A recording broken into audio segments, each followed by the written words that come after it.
আলাইকুম। তো সবাই কেমন আছেন? আশা করি সবাই ভালো আছেন। তো আজকে আমি বানাবো পাট শাকের ঝোল।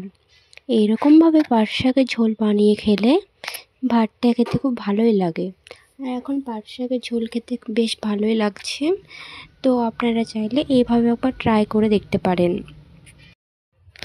তো সর্বপ্রথমে আমি বাজার থেকে কিছু পরিমাণ মতো পাট শাক নিয়ে এসেছি।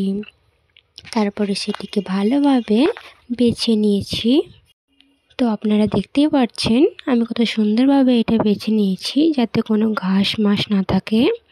তার জন্য ভালো করে আমি বেছে নিয়েছি আর ভালো করে ডালগুলো কেটে নিয়েছি পাট শাকটা।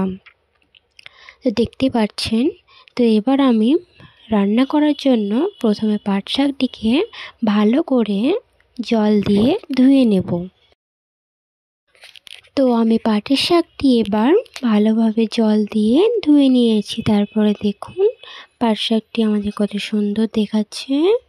ভালো করে এটা আমি ধুয়েছি যাতে কোনো নোংরা না থাকে এর মধ্যে। তো দেখতেই পাচ্ছেন আমি কী রকম করে ধুয়েছি। তো পাট শাকটি আমাদের এবার ধোয়া হয়ে গেছে। তো এবার এটা ঝোল বানানোর জন্য একটা হাঁড়িতে জল নিয়ে নিতে হবে। তার জন্য পাট শাকটা আমি একটু সাইডে রেখে দিলাম। তার ঝোল বানানোর জন্য আমি একটা হাঁড়ি নিয়ে নেব, তাতে কিছু পরিমাণ জল নিয়ে নিয়েছি। জলে অবশ্যই আমাদেরকে লবণ দিয়ে দিতে হবে।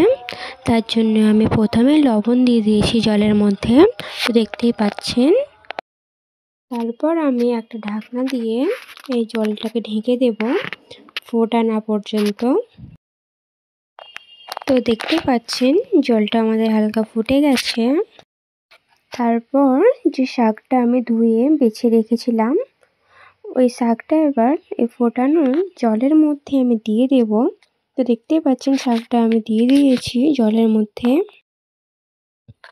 তো দেখতেই পাচ্ছেন শাকটা দেওয়ার পরে আমি আবার ঢাকনা দিয়ে এটা ঢেকে দিয়েছি।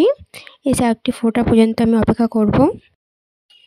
কিছুক্ষণ এটি সেদ্ধ হওয়ার পরে আমি ঢাকনাটা খুলে দেখলাম।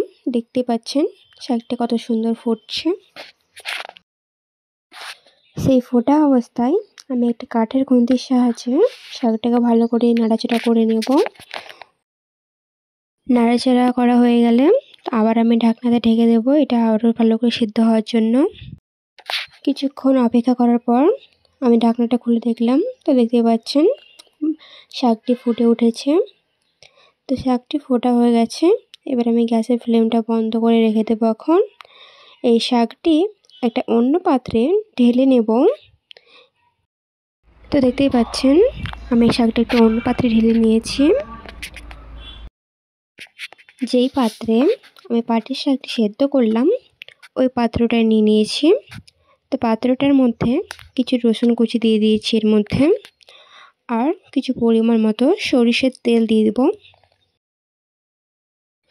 তো এই দুটো উপাদান ভালো করে নাড়তে থাকবো যতক্ষণ না পর্যন্ত এটা লাল হয়ে যাচ্ছে। তো দেখতে পাচ্ছেন অনেকক্ষণ নাড়াচাড়া করার পরে রসুনটা কত লাল হয়ে গেছে। তো এবার আমাদের কি করতে হবে, পাটের শাকটি এর মধ্যে অ্যাড করে দিতে হবে।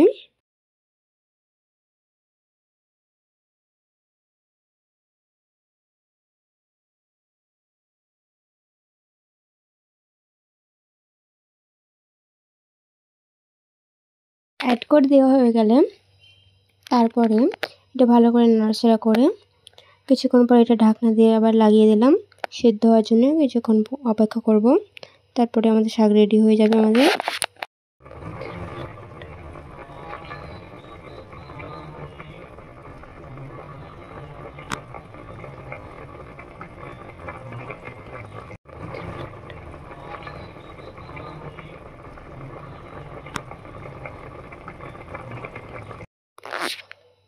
তো শাকটার ফাইনাল রেজাল্টটা দেখুন। দেখতেই পাচ্ছেন শাকটা আমাদের কত সুন্দর হয়েছে। আর এটা খুব বানাতে সহজ একটা রেসিপি, চাইলে আপনারা ট্রাই করতে পারেন। আর এটা দুপুরে ভাতে খাওয়ার সময় খুব মজা লাগে খেতে, আর খুব শর্টকাট। অন্য শাকের থেকে পাটের শাকটা খুব একটা সহজ রেসিপি। তো যদি ভালো লাগে আমার রান্নাটা, তোমার চ্যানেলটা সাবস্ক্রাইব করে দেবেন। ভিডিওটি ভালো লাগলে লাইক করে দেবেন।